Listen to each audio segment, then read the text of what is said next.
Okay, so I'm going to try again to do this Spaniel's ear for you lovely people. I'm back to using my phone camera instead of the new camera because yesterday was a complete bomb. Lost everything that I did, all the hours of work, but here we go again. We'll try one more time. So I'm going to work with the soft pastels, 64 colours, mini pastels, bright colours, range of colours for lots of different things to put down first, and then I'm going to use the pencils that you all use when you're here doing your lessons or your studies or your workshops. That would be a better word. Conti Paris. Not my favourite pastel pencils, in fact my least favourite pastel pencils, but hey ho, beggars can't be choosers. So I'm going to start with a pale colour. It's just paler than the paper that I'm working on. And I'm going to put in this top line of fur.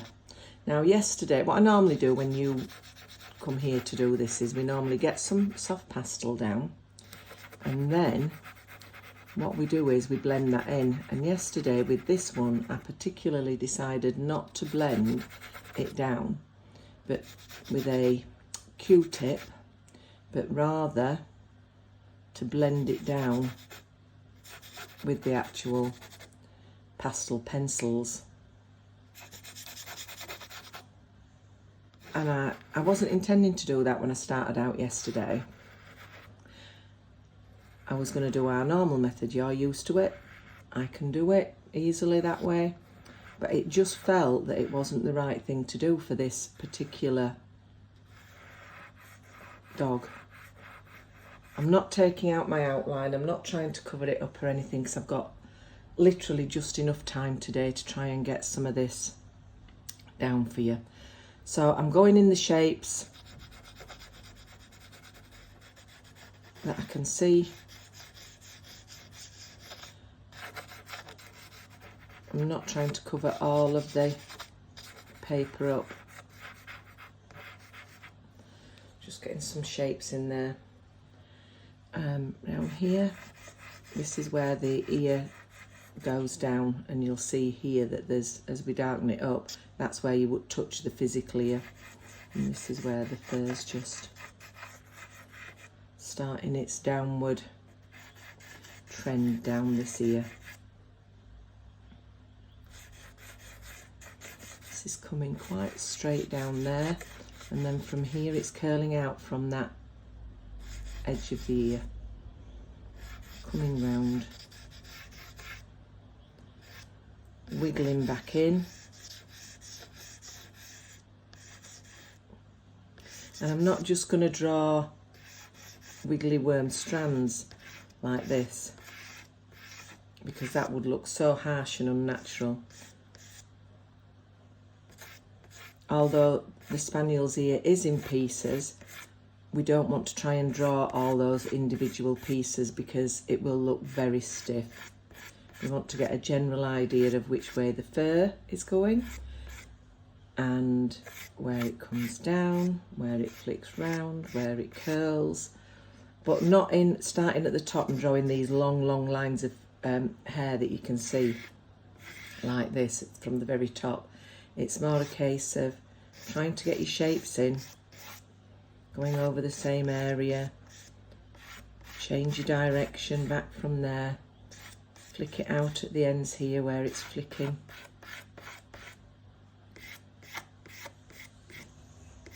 And I know that, you know, I struggle to work with these lesser quality pastels and less, you know, the least favourite, least quality in the pencils that we've got to work with, but can't all afford just to go straight in and buy the top quality products. And on a lot of the art groups I see, they always say to people, get the best quality that you can. And it can put people off. That's going around the eye there. That's the face underneath here coming this way. That's where it comes down around the eye. It can put people off because they look at the cost and they think, oh my God, I just can't afford that.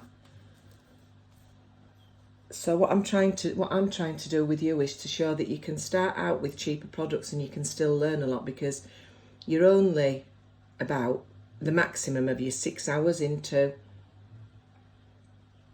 working along here with me in sessions. Right, so just before I carry on talking, I'm going to choose my next colour, which is this. It's slightly oranger, but I can see that up here, underneath here. So I'm going to start putting some of this in here, just looking at the direction that the fur's going, gently over the top. Still trying to get those where I see the curls, the curves, the shapes, the direction of the fur. Still always trying to point that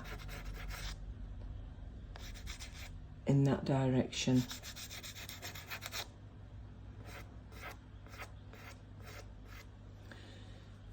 Underneath here, this starts to come out and down from here. Somewhere it pieces up to there. Some curving going on. And we could have started out with darks on this, could have started out with mid-tones.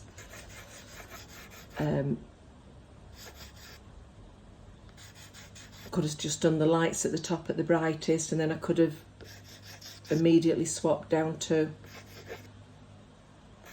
darker things for here.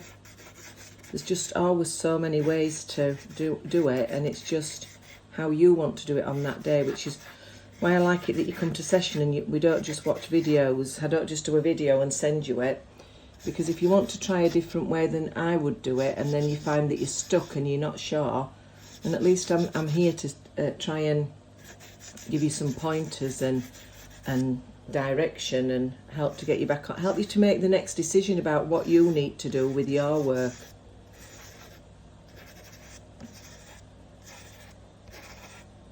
So I'm making a little wiggly movement with the side of it now, just to create some textures, depths, and still keep going in the same direction of the fur.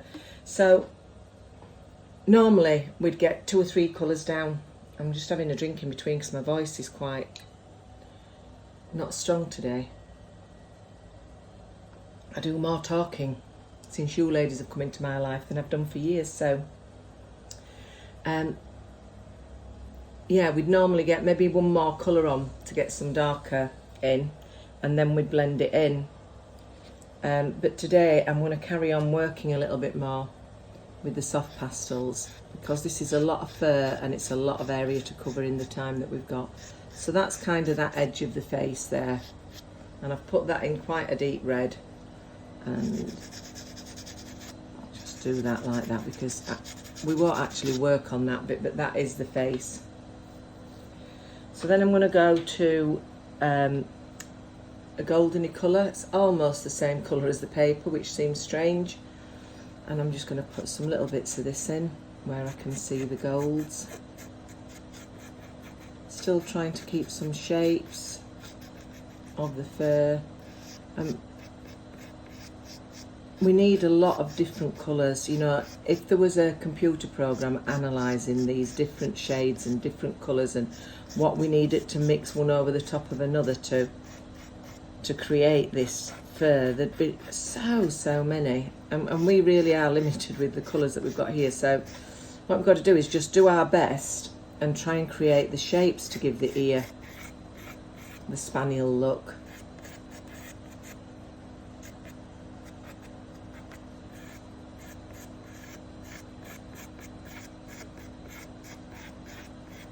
So that's what I'm doing. I'm just creating some curls where here it'll curl back round and in. Here it might wave round that way. Here it's probably waving round a bit. It's a big dark bit here, but here we've got some coming out over the top.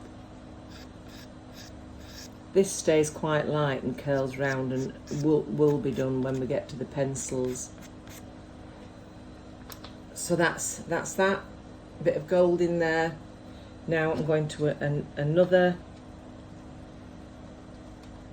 goldy colour, darker than the paper now. It's a lot of dark here.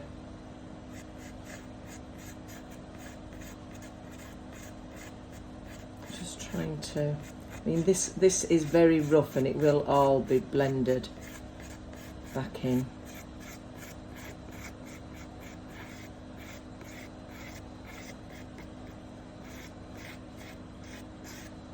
Just keeping those shapes loosely where I can see them.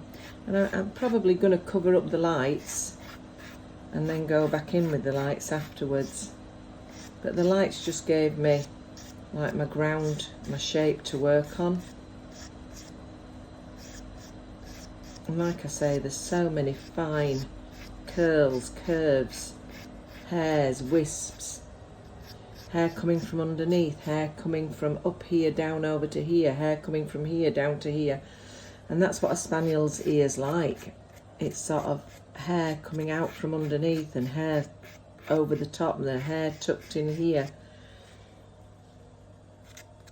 And they are quite, I find spaniel's ears really nice to do because of the complexity of them, but I find that they take far more concentration. So you'll find with this one, I stop talking at certain points when I start getting some concentration going. So we've put that one in. Now I'm going on to this one. It's similar tones to the paper, but just shade darker again.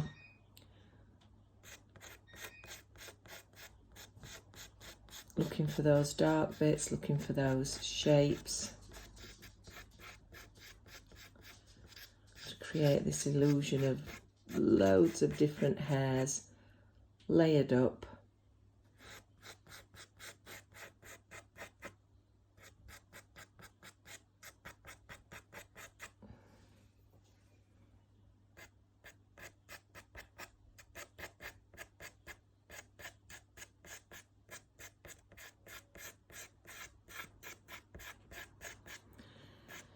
So I was saying really about not starting art until you've got all the perfect stuff. So you spend all that money buying all the top quality, but what you've got to think about is that is a lot of outlay. And a lot of these artists that are saying these sorts of things, a lot of them might be in a different position to me, say financially. A lot of them are earning a living from their art, and my goodness, if people are paying you for your art, then you really have got to be using the top quality things. But I don't think that should ever stop anybody getting started. I think you should start and work with these lesser qualities. Just get started, because you will still be learning something, and if you can create something with a really poor quality, then when you get your better quality stuff, gradually over time, you know, I get a lot of mine with gifts from family and, not friends, but family. When it's my birthday, they always want to know, what do you want? It's always art supplies, something to do with my art. And I've got such a lovely collection of coloured pencils now, which is where I started. Just putting a bit of this dark in, just so it doesn't look so obviously light at the top. And we've got a shape there of an ear. We can see some lights and some darks, and this is what I'm going to do. I'm just going to keep putting very lightly, though, this soft pencil. I'm not pressing on at all, and that's what you really have got to get to understand, that you mustn't be pressing hard with this, because otherwise you're just going to fill that tooth up. Only needs the light little touches with this. Got to leave some tooth left to get that pencil in and over the top. Got all that light to put back in that I've kind of worn away.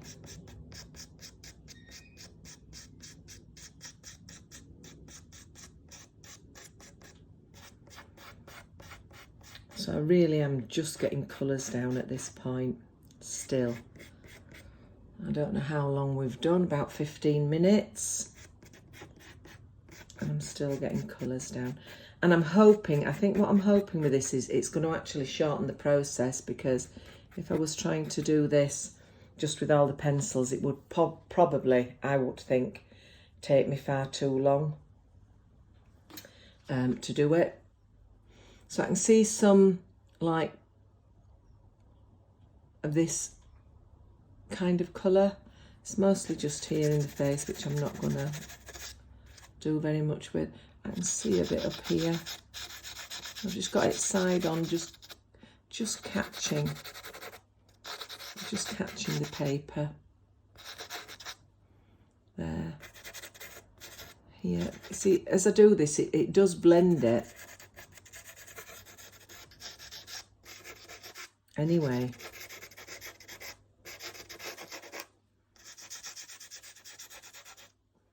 And it's a bit like just trying to, I was talking to somebody last week, and it was just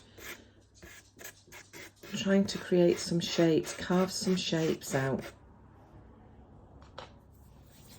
So we've got a lot more dark in there. We've got a lot more dark to put in there, sorry. So I'm going over onto a darker one now. Very, very lightly, where I can see some dark bits coming in. And again, I'll still be going over the top of this.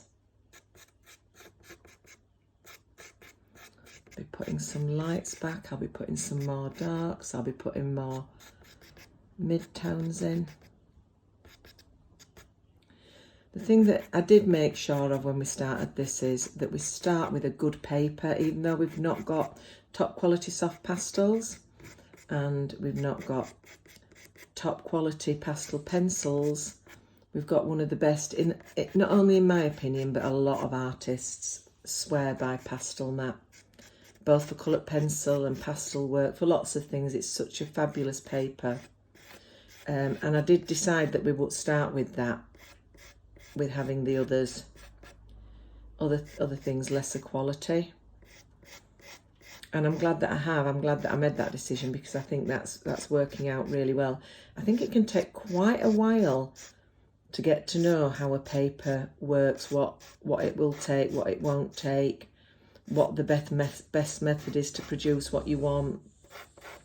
And I think it can take quite a long time to do that. I'm kind of using the edge of this and as I say, carving shapes. I'm not trying to use the ends, the points, the corners to create details. I'm just trying to get some darks in there. So my little puffer is somewhere around. I'll just puff some of this off down here. And everything that we do goes through, just another drink. Every painting goes through an ugly stage. So when we've got those first couple of colours down, we could see some shapes, we could see what we were making, and we go to an ugly stage. And this scares a lot of people. I think it probably scared me to start with. It's a while ago, I can't really remember. And you think that you've made it so bad that you can't ever come back from it. But that's just, I don't know. It's your brain. It's the way that we're taught. When you've done something wrong, you've done it wrong, and you can't do anything about it. So I've gone to a much deeper one now. I think there's something wrong on that edge of it, because it's not, yeah, it's not letting any pastel off. Just get a bit of sandpaper.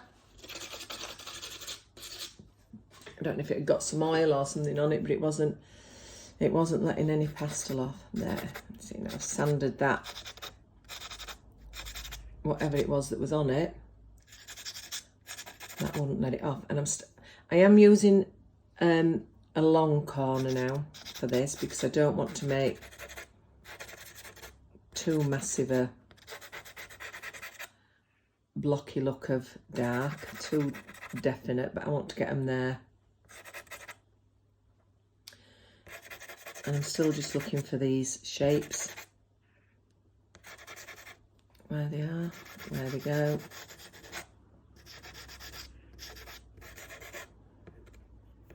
I'll turn the corner, see if there's another corner that will. Yeah, that's a softer corner. Just allow me to.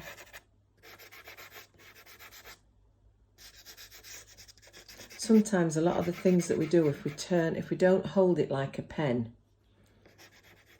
like that, and try and do that, our brain actually does better, and our hand learns a better movement about what to do with it. Because like I say, we're not trying to draw all these separate ear strokes in. We're just trying to get some shape and some sense of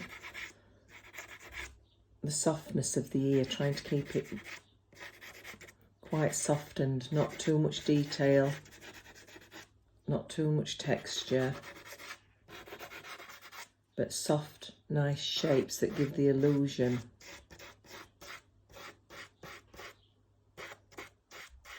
of the curls, the flicks, the curves going this way, going that way.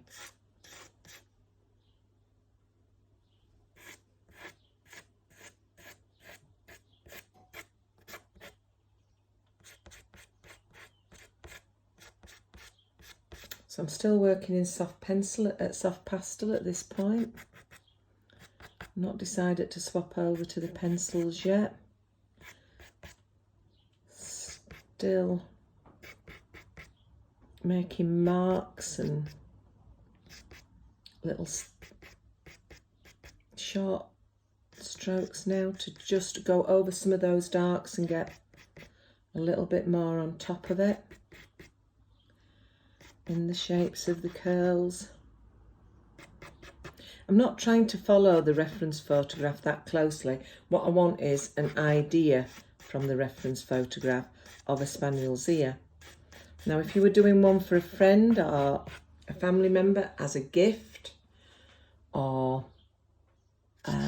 maybe something like a special commemorative one, I think you'd have to be pretty much closer to the reference photo. You would have to have a lot more focus on that. But here we're just trying to create a spaniel's ear and learn the different strokes and techniques. So I'm going to swap now. I've got some darks, some mid-tones. There's still some lights showing through, but we'll get some more lights in with the pencils, although we don't have a wide selection of light-coloured pencils. We've got a few. We'll make them do. So, starting with the Contour Paris now. I need a piece of kitchen roll, if you'll excuse me, because I didn't get set up properly. Wipe off my pencils and keep my fingers a bit cleaner, maybe. Seeing I've been doing that here. So we'll start on the top and get that done and out of the way, because this is where we need the most intense concentration. So up at the top, I'm going to bob some of this pastel number 48. It's light, fleshy, paley. So I'm just going to blend in what I've got. As I say, I'm not trying to cover those outside lines up with this because I just haven't got the time today to do the whole hog. It will want some more lights over this. But again, I'm trying to just keep it soft. Create a bit of textures. Blend in some of these other colours.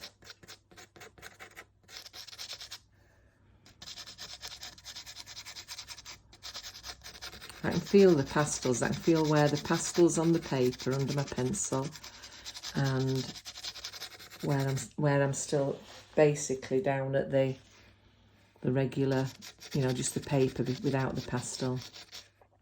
This is curving slightly here, and I'm turning my pencil regularly because I'm now over dark areas and I don't want to drag them and muddy everything up. So I'm cleaning my pencil, I'm turning it round as I'm making strokes. I am rushing a bit, I can feel it. I'd be much prefer to be working at a slower pace.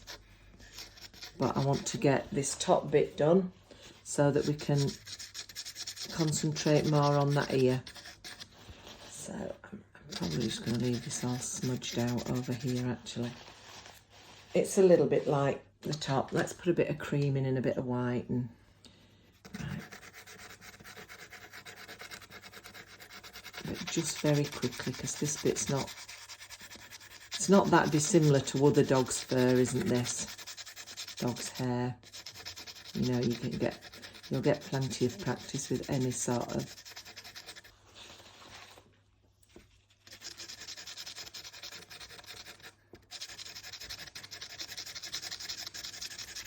I'm just going very quick and very rough. Loose,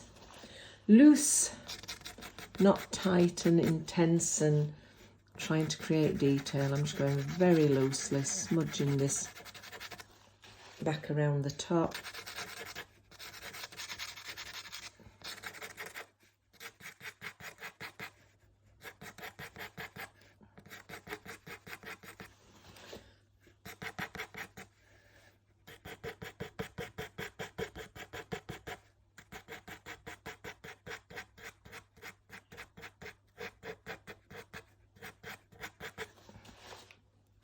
I hope you can see all right because I can't really see much on that screen. That's why I tried to swap over to the other camera, and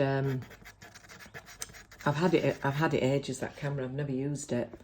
I can't remember what I bought it for initially. Oh, I think it was during lockdown because I was going to do things for my grandchildren and my foster children. I was going to record them some art lessons, and then I just never got round to it. I don't know what happened, but anyway, I've never used it. I thought, oh, that'll be great because I can actually see what I'm recording, that things aren't moving out of view on the camera because I can't see when I use my phone. But that didn't work well yesterday. But I'm so lucky, really, that it didn't and that I was doing this for you. So I was quite frustrated about it last night. And as I'm sure you all know, it's been my birthday. My special 60th birthday. I'm just getting that in down there where it comes down the edge of the face there. There's like a patch of light colour. And it comes light from underneath it as well. But not as light, and it's coming out of some dark.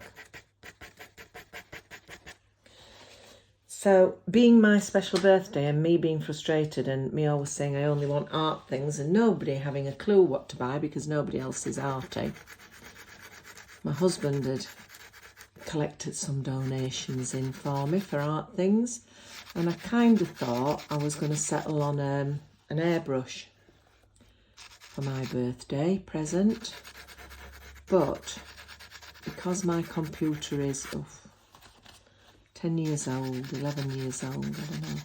No.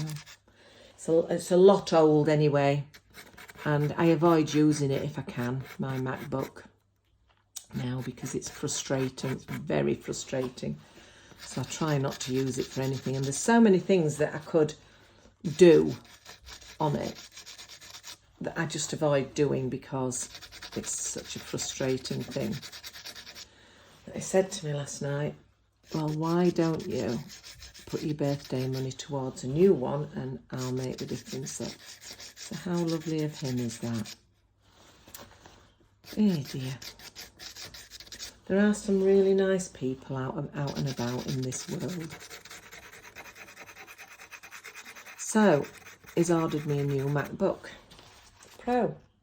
Can you see that little flick there and how it's coming? So what I'm doing is I'm building this light up with the dark underneath to create that flick in the shape that it goes in, and then it blends back off into those. It comes down, this adds to it,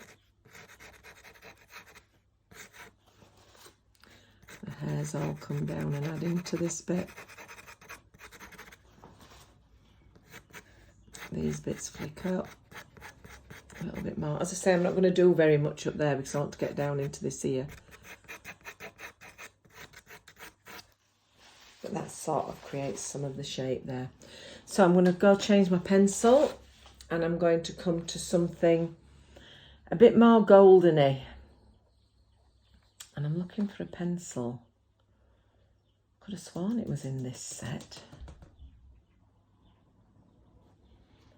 I think I might have had to use this one. This 17, which is a little bit orangey.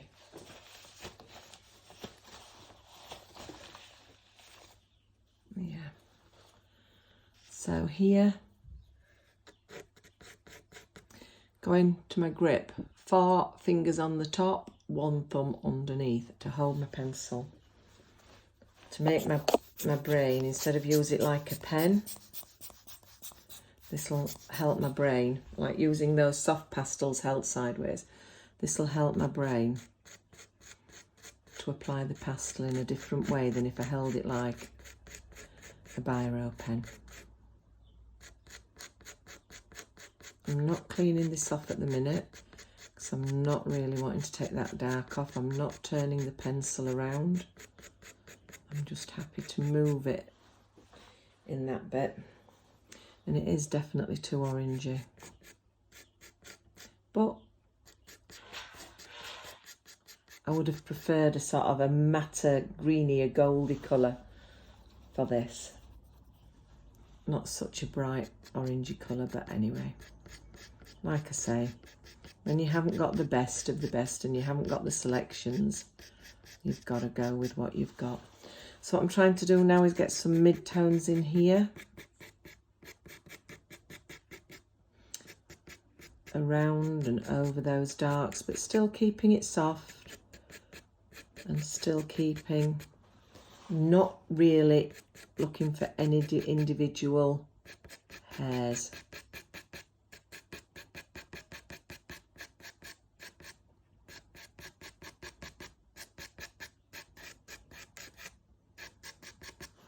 Keeping it soft, soft, soft.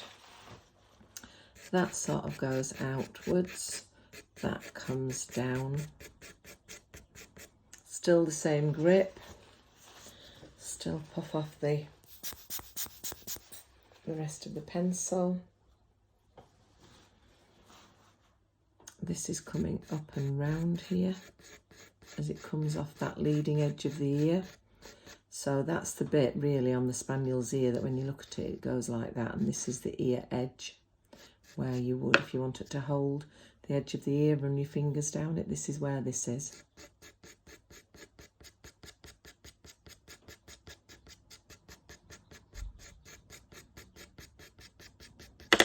Oops. So just still doing same old, shaping, looking at that reference photograph, trying to keep it soft, which means light strokes. I'm doing light strokes, only just catching over the top, not pressing down.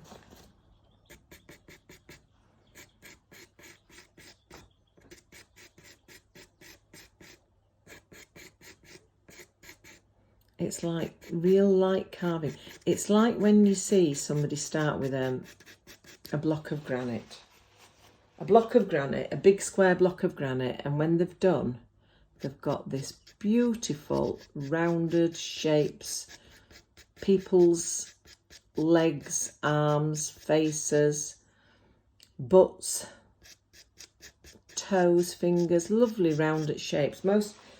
Most of the human anatomy is rounded. And they carve that from a square block. But they don't just look at a place and cut off the piece and there it's done. They might take off some big blocks, but mostly when they want to make the details, they want to make the shape, they start smaller, they work smaller, they take the time, they carve little bits off, and then they go and work in another area to balance that little bit that they've taken off. And then they stand back and they look at it, and they look at whatever reference that they're working from, and they go back and away from it. And that's really the best analogy I can think for creating a spaniel ear, is you're carving these shapes, but we're not looking for individual hairs at all. We're looking to give the illusion of the shape, the darks, the lights, the curls, the curves that go down through the ear.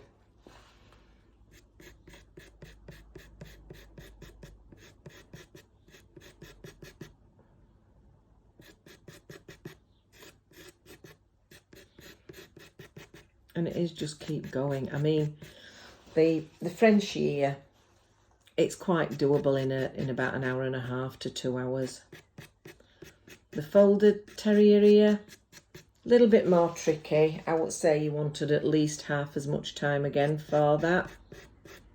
This one, 2.5 times as long to actually create a really good ear piece. But we haven't got that long.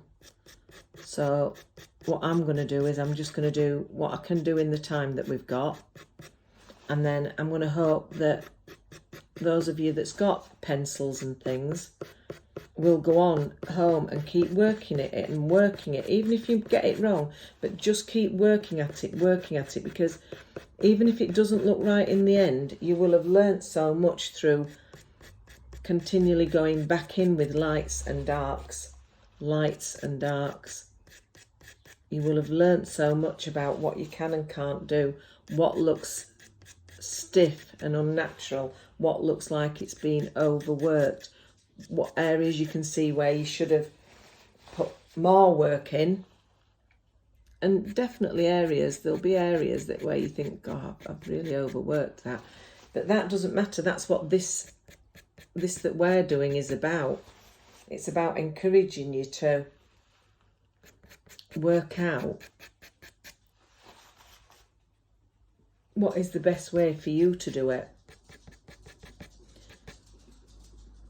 Because once we've done this, and then dogs want me to go out, excuse me.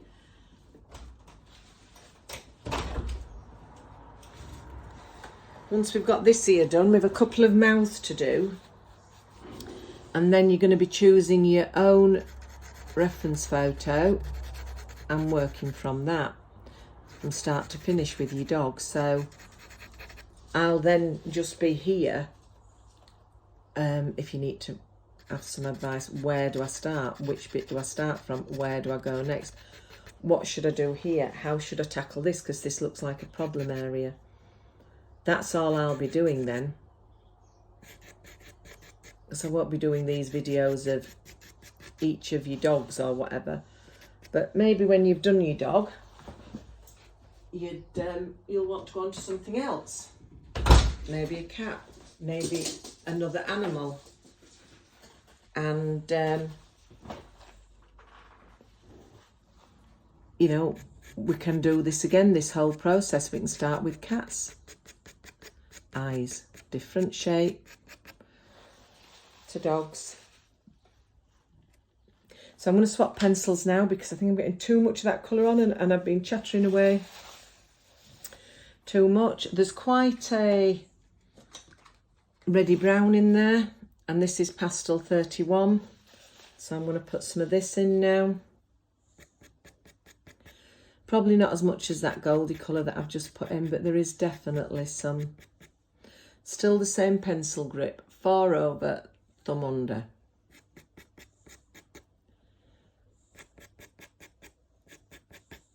Looking for those darker areas.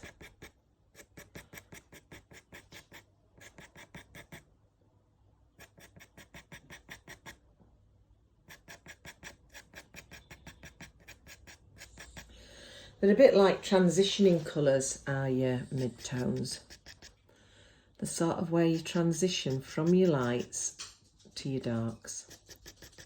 And it makes it easier, I think, to get your darks really dark if you've got your transitioning colours in there, because it can be a bit scary to go jet black to start with.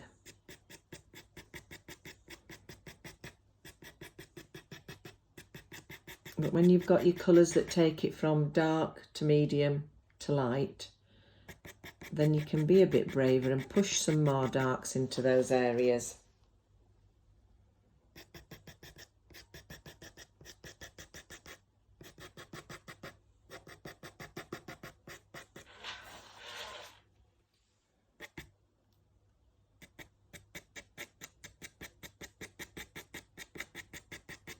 We are going to go back with a lot of light because this here is, as I'm sure you know, just looking at the reference photograph, and you might be getting thinking, oh my God, have I got the right reference photograph? There is a lot more light in this here, but I want to make sure I've got enough mid-tones, enough different colours down to give the illusion of texture, the illusion of hair.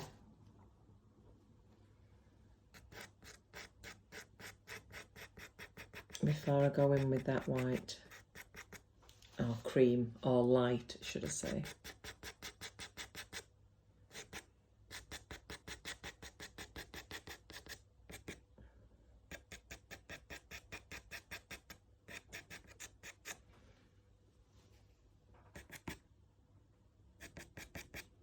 And I've kept my reactor light glasses on. I haven't swapped over, so a lot of my colours might be off here.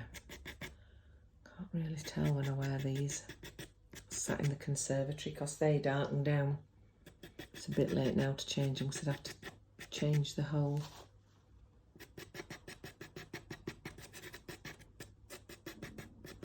way I've started with the colours.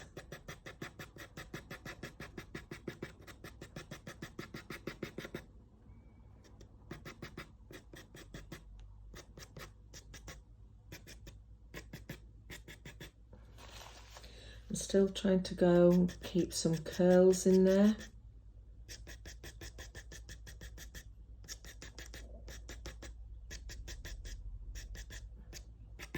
A lot of it comes straight down and is very piecey, and a lot of it is wavy curls. Probably you can see those more just on these ends where they...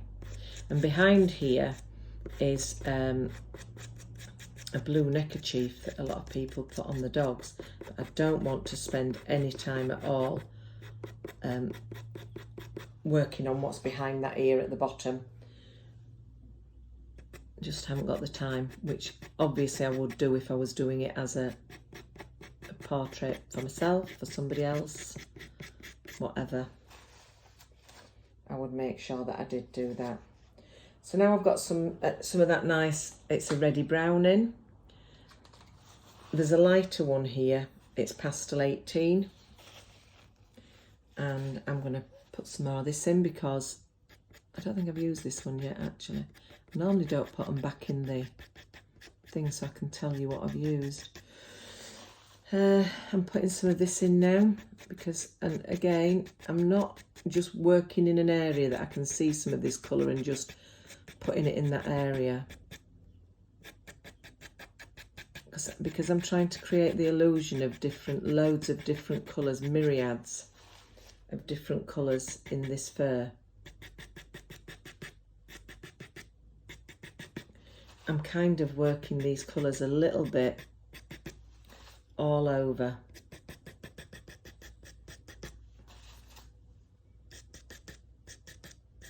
Still trying to look for some of those shapes as I do each one, as I put each colour in.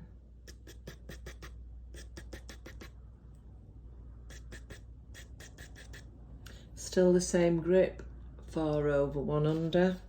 Still trying to go really light.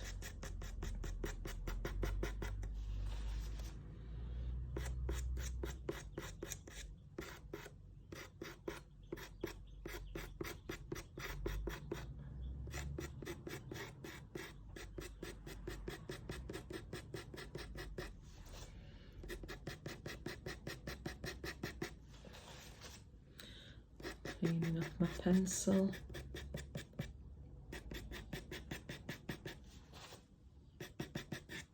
As I'm carving out these shapes. Turning my pencil round. I'm doing short little choppy strokes even though I'm trying to make long hairs, because I don't want to do a wiggly worm suggestion from the top to the bottom. I'm doing a much looser style with it. So I think that was a nice good colour. There's a very bright yellowy orange, which there are some hints in there, but I wouldn't choose this colour if I had a wider range. Same grip, same light stroking.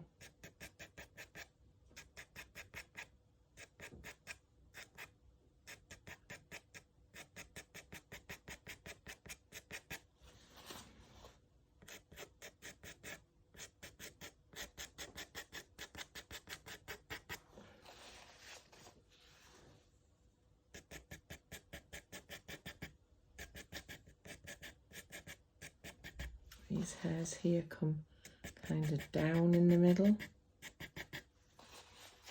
I still don't want a straight line down.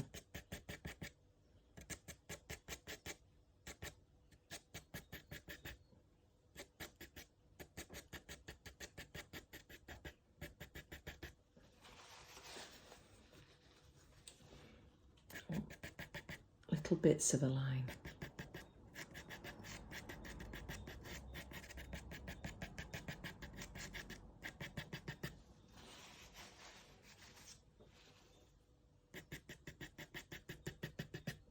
Trying to avoid going over the darks too much with this, because I've probably got to go back and darken that darks up some more.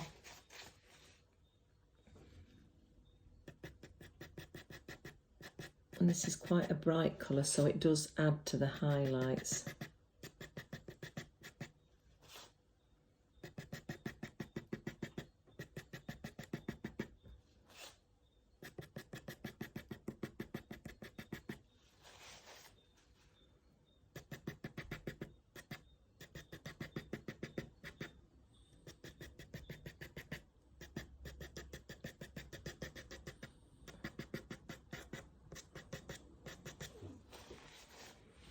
Some nice colours in there, even though they're not very true to the reference photograph, which is unfortunate, but a fact of life with the limited range we've got.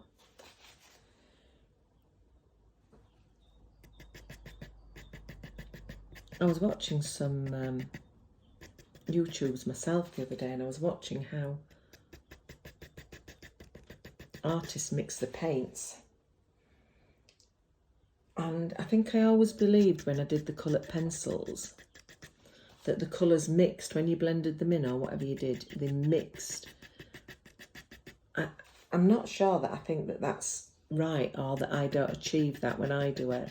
I think what happens with me, it's about I've had to learn how the colours look sat one on top of another.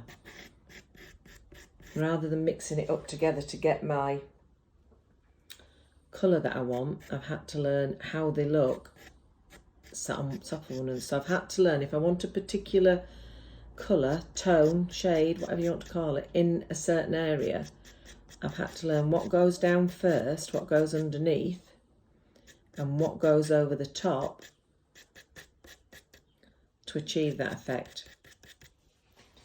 I'm not sure whether that's the same with pastel, because you can move them around. So I think I've put enough of that bright in now. I'm going to go for a little bit of this, again, pastel 48, the soft fleshy colour. I can see some like these sorts of tones in here. And this is going to be turning my pencil all the time and cleaning it off. You can move the colours around, I think, more easily with pastel. Do they mix together to create a colour? I don't know. I think when I move them around too much, darks and lights, I think I get mud. So my take on my ability with pastels is, again, it's about what to put down first to get the colours over the top, either the darks or the lights.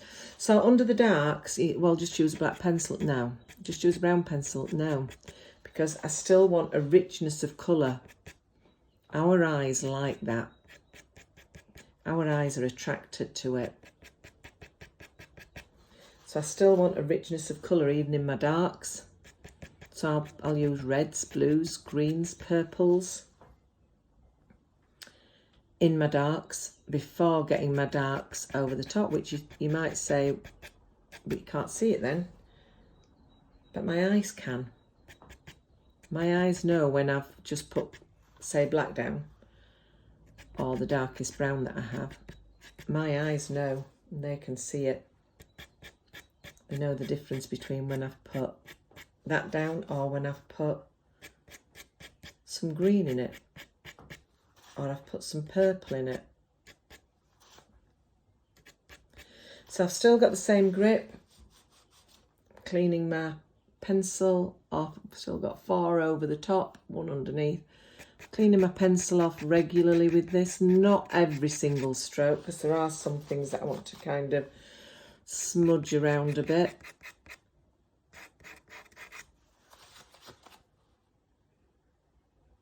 But I am cleaning off more regularly than I was earlier. So this bit here is where the edge of the ear folds over. That's the bit behind that's going up to the face.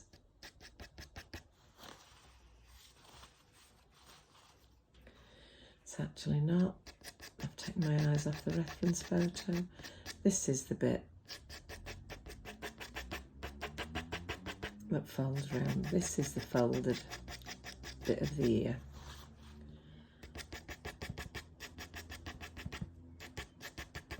Whoopsie, mistake, but let's not get upset about it.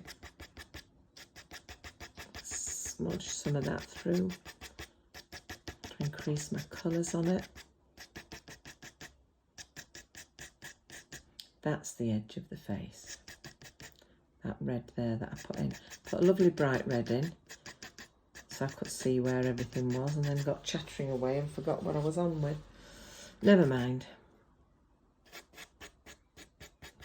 Mistakes can be always rectified, more or less. I bet there's not a painting on this planet that hasn't got mistakes in it. There's an artist, a really good artist. I can't remember what it is, who it is or what it is that she draws. But I follow her on Instagram anyway. And she will say that there will, somewhere in every painting she does, she will do some deliberate scratch, mark, something that is a flaw in other people's eyes, but in her eyes, must be something else.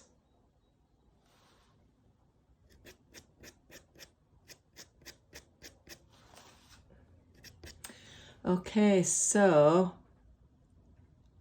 we are, how long? How long has it recorded for? Oh, I've had a phone call. I hope to God it hasn't stopped the recording. No, it hasn't. We've done about 55 minutes now, so with not doing too much up there and leaving it, we're doing quite well.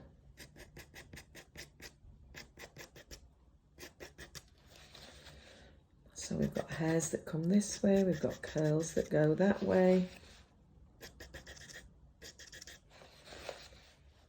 Got ones that come round down here.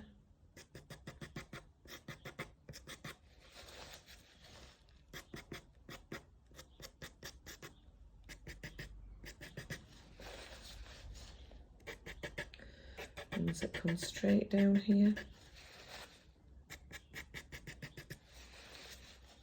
Ones that curve out round here.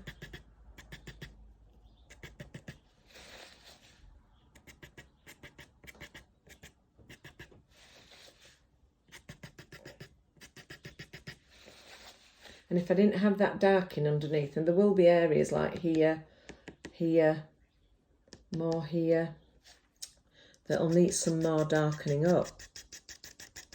Now I'm getting the lights in. And I have moved some of that dark around. And there's also areas that want more light in and where the highlights are catching. But at the minute what I'm getting is, I am getting the myriad of colours that's in there. Only got about 30 minutes left though, because that's about how long you get when you've got to come in, got to settle down, you've got to get your outline down. So you only really get about an hour and 30 of actual pasteling time. Because we've also got to take into account how many times I interrupt you to talk to you, or to point something out, or to give you a helpful hint, or put a few strokes on your paper. So I need to be thinking about maybe leaving this bottom area, because it's literally just little curls all over.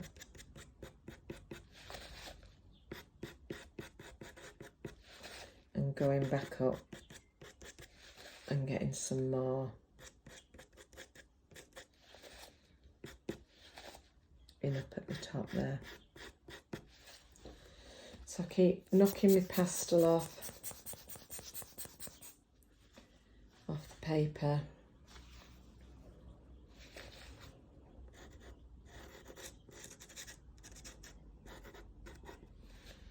So this area here is dark, dark and dark. So really I ought to go back and try and pop some of that in. As I've said before, I never find that we have really great dark browns in the pencils. I try and encourage you to use what there is in the set that we've got, but then sometimes we move over to a few of my other ones for these extreme darks and lights. And maybe that's, you know, that's maybe a good way if you can't get exactly what you need in all of your colours due to the cost. You can buy individual pencils, pastel pencils, coloured pencils. You can buy them in individuals. So you could get this basic set and use what you can from them while you're learning. And you could then invest in one or two pencils. There's a few places that sell pencils in singles.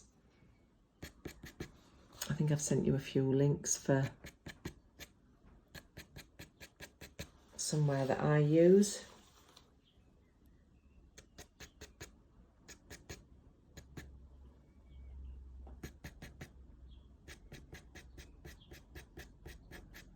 Still using that same grip, sorry, far over from under. Although because I'm doing shorter strokes, I'm probably holding it closer to the tip than I would normally. And I am cleaning off my pencil on a regular basis. I am cleaning off those lights that I've put down that I'm now catching up with my dark pencil.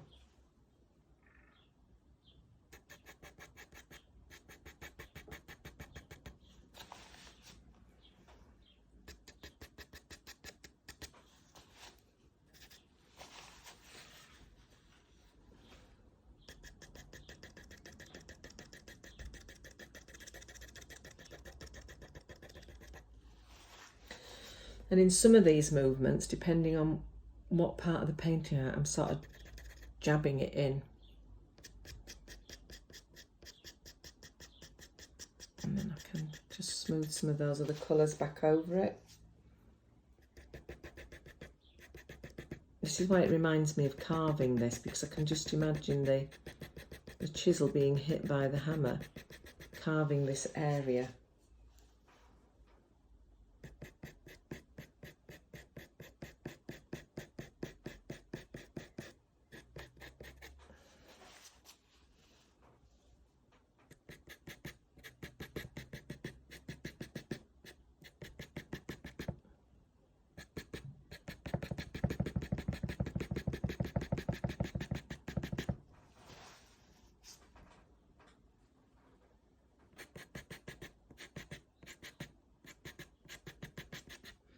And I haven't got my half glasses on, so I can't sort of just look over the top of them when I'm just looking for shapes. So what I do is I kind of try and force my eyes out of focus. Like when you look at those pictures that are made up of dots, and when you look at it for long enough, a shape comes out. You have to force your eyes out of focus.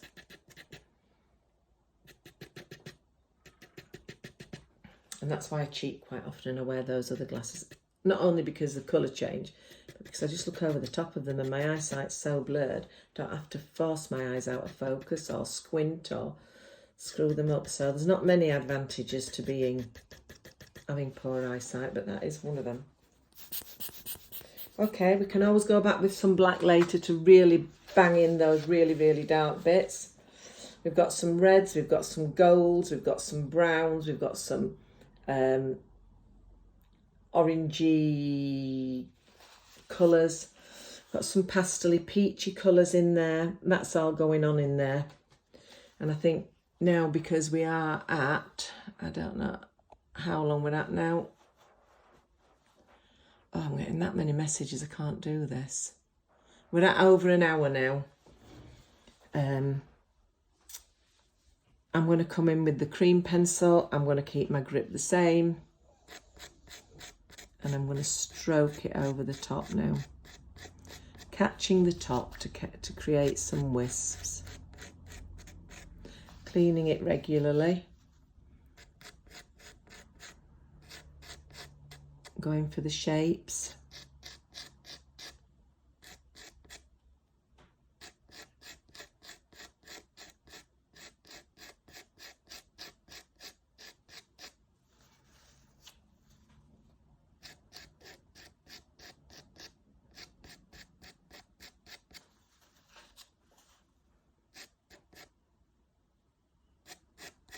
Getting ready for another drink. I can feel my throat drying out with all the talking.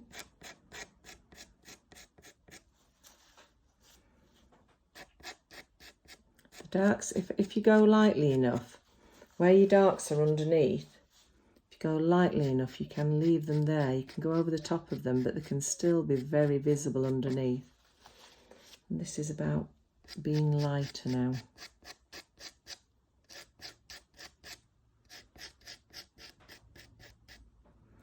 Don't want any stabby strokes. Don't want to smudge those darker colours around. This is where I love the Caran d'Ache pencils, because they're so perfect for this lightness.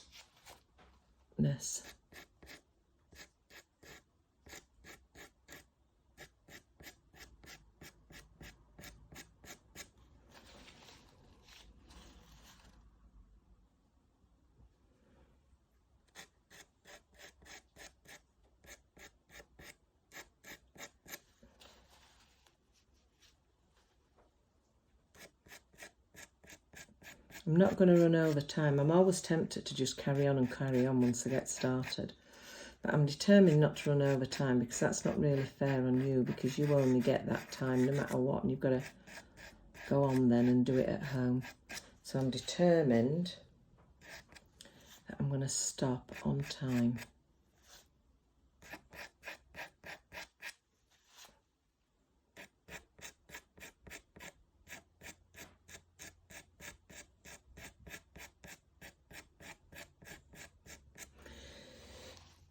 And this is where your patience comes in here. It's looking at the detail in your reference photograph, but we're not trying to copy too much of the detail. Still wanting to keep this soft, not looking for individual hairs.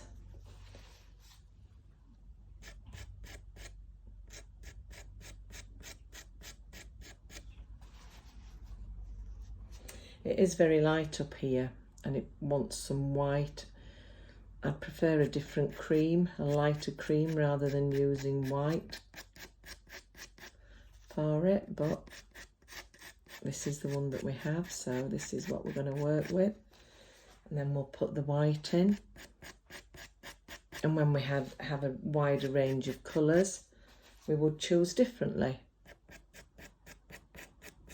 But if you can get an effect when you haven't got the colours that you would like to use, if you can still create a nice effect, then you'll create a much better effect as your lovely family and friends buy you gifts. Pencil tokens, pencil vouchers, that's what I asked them for a lot of years. Now I'm really cheeky and say give me money so I can put it towards the bigger things that I'd like.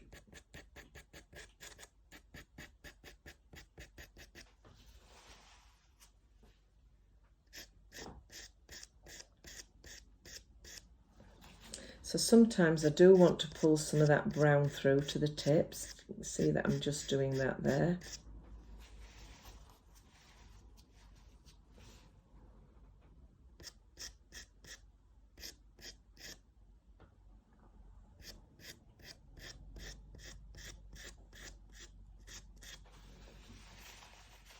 But it is really super duper important that you keep cleaning off that pencil. It's super important. And it's not cleaning off all that well, isn't this, at the minute? I have to give it a right good rub, just bear with me. I've got somewhere in my storage, I've got, it's like a sandpaper thing. It's like on a, it looks a bit like a bookmark or a spatula or something, and it's got sandpaper on it layered up. And that's the best thing. You can just wipe your pencil on the sandpaper. You can just have it on the side here and wipe your pencil on the sandpaper. I do keep going and getting more and more bits out.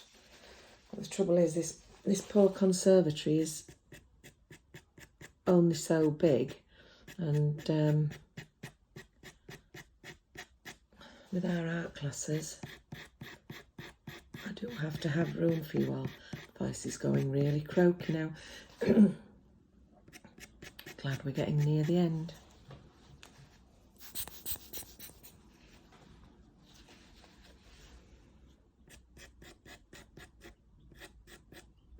I've got a piece of sandpaper here actually, what am I saying? Oh yeah, that's nice.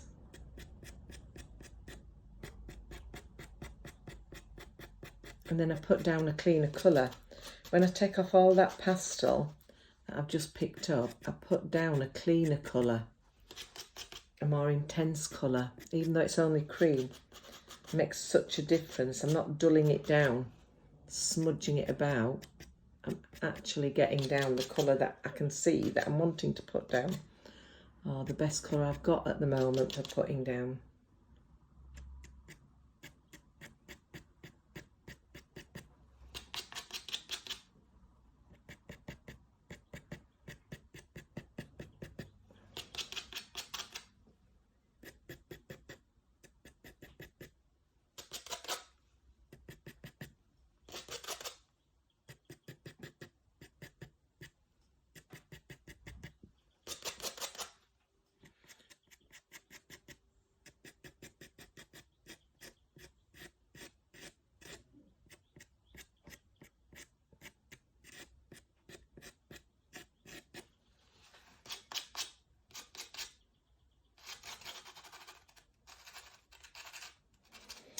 Somebody once said, never work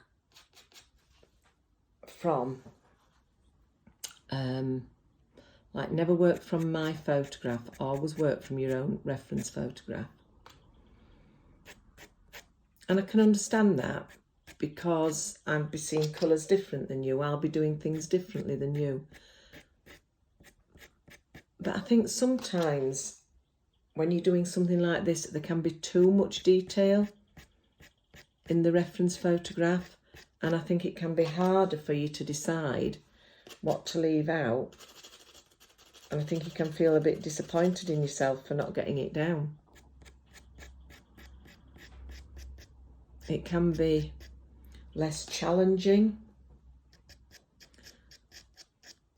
to copy someone else's. A lot of people will make reproductions of masters' artworks because the masters will have decided what to and what not to put into a painting. Sometimes it's more about what you leave out than what you put in.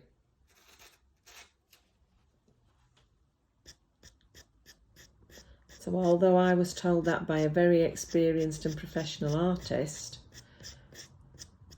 and I adhered to it for the longest time, I'm not sure that I took it to heart as a really good piece of advice, but I'm not sure I totally agree with it. The more I've come to think about things, the more I've come to learn.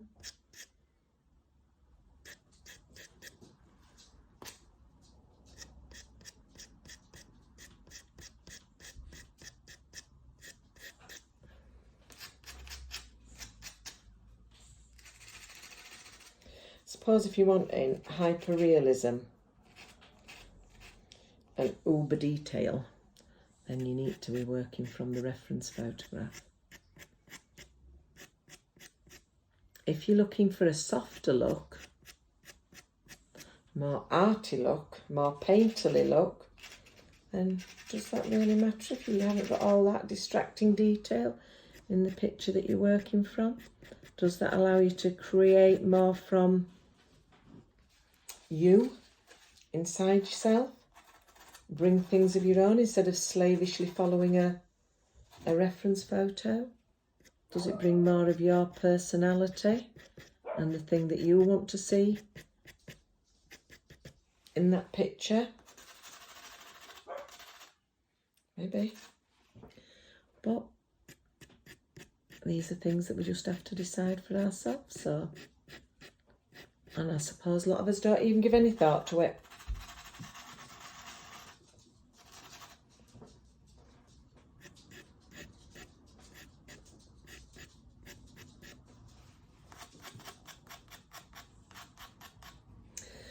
If I was carrying on for much longer, I'd go back through with some more goldy reds, some more oranges here. It's quite orange down here on this bit. And I'd use the colours rather than the details to get in what I want, but we've not got really enough time for me to do that. So I'm just going to flick over to some white now, because up here is very light. And again, I'm just going to go over the top. I'm scraping over the top. I'm not trying to put my pencil down and make a mark. I'm trying to catch some of the tooth that'll still be left onto my pencil and just eke a little bit off.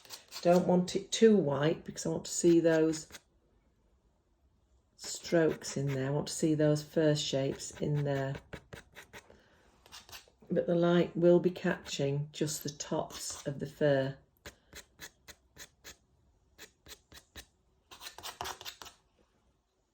Still following roughly the direction that the fur's going in. If it was for somebody and it was their particular dog, I would have to follow it really closely, because maybe their dog's fur has a particular tuft that's always there no matter what. And if it's not in the portrait, it wouldn't even look like their dog. But for the purposes of what we're doing, that's not actually really very relevant. Moving my fingers back further now because I want to just go over the top, but look at all that already, so I've got a little bit clean there. And rub it all off again. And this is why it's slow now. It's much slower when you get to this, because you've got to keep cleaning off all the time.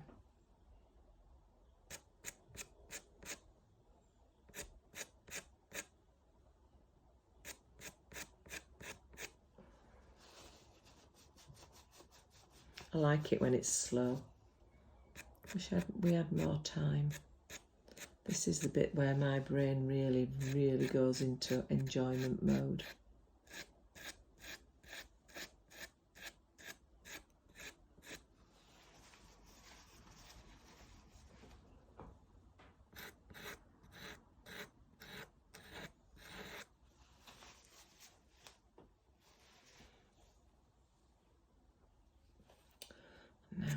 husband's ringing me, just a second. Hello? David? Yeah? I'm just on that video. Can I hang up, please? Right, be there for 12. Bye.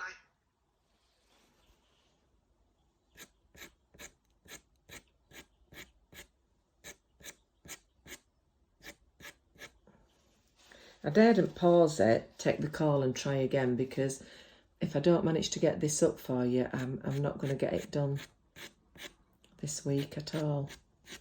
So I didn't dare pause that, so I'm sorry about that phone call in between there. That's so many messages and phone calls this morning. It's crazy because I hardly ever get many. And then this morning, because I'm on here doing this, it's been constant message after message after message. Phone calls. I've got them silenced though, so they're not ringing through.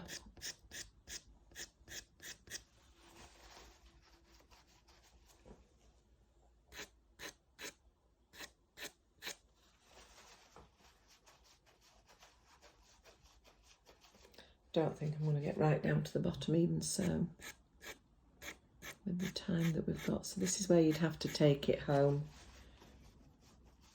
and do some more.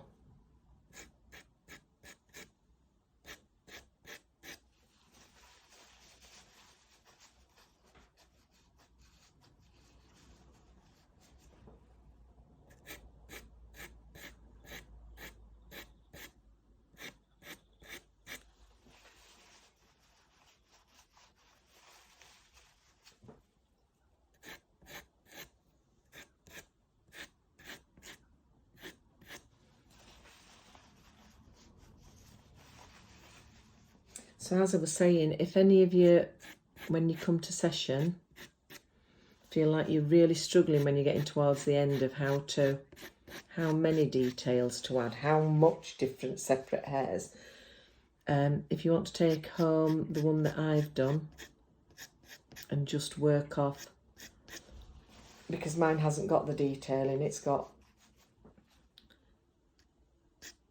just the softer look all round, it might help you not to feel so frustrated or concerned that you're not getting all the detailing. I mean, you don't have to work off it, but to look at it might just remind you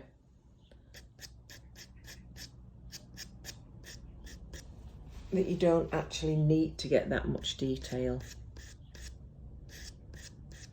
So it's always there, because all I do is, once you've gone, I just put them in the bin. And so if anybody wants to grab it, just feel free to do it.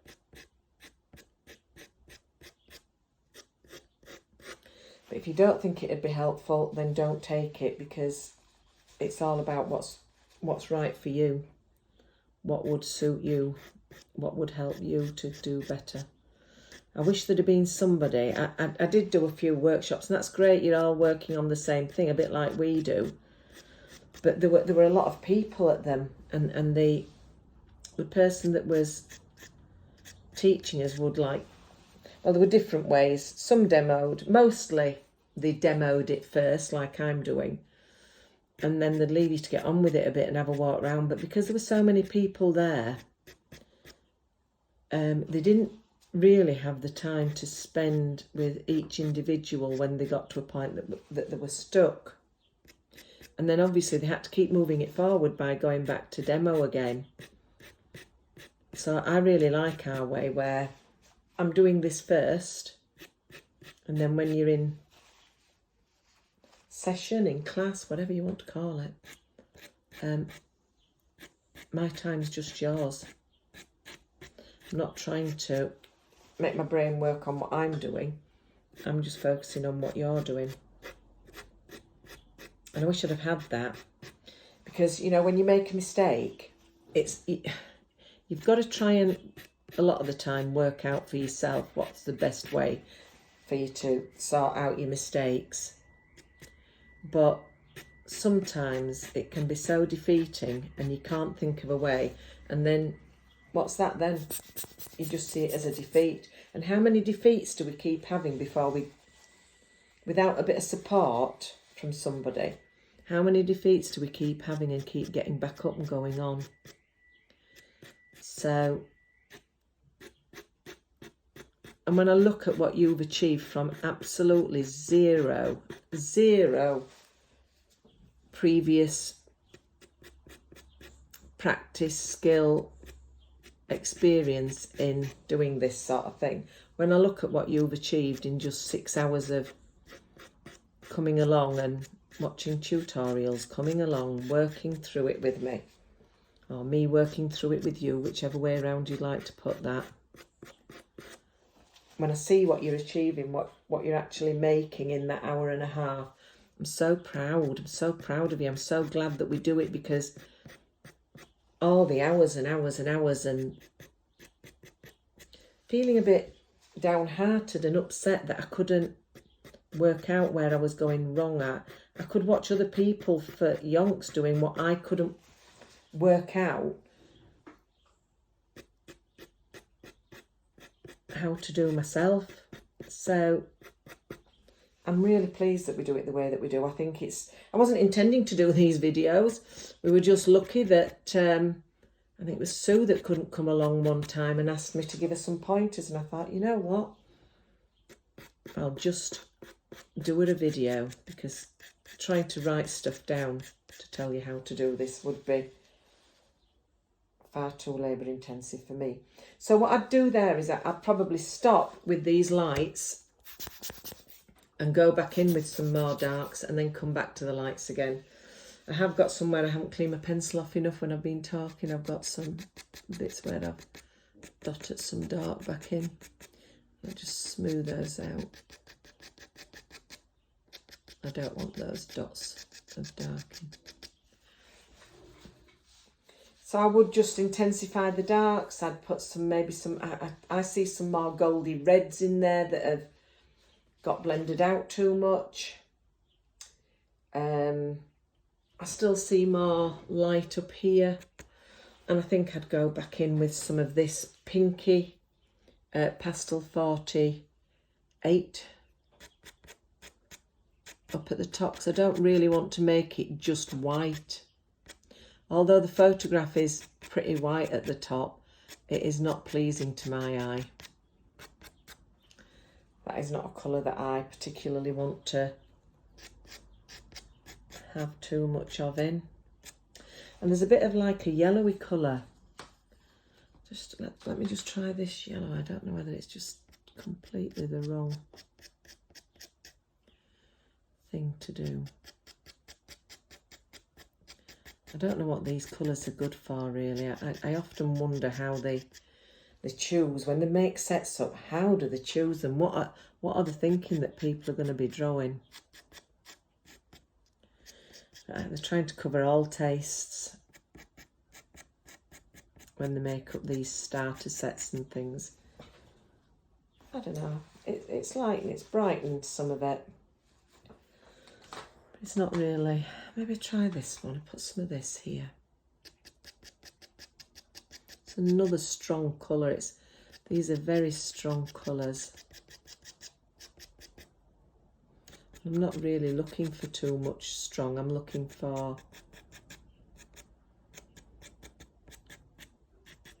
soft and nice. And you all know me. I love colour.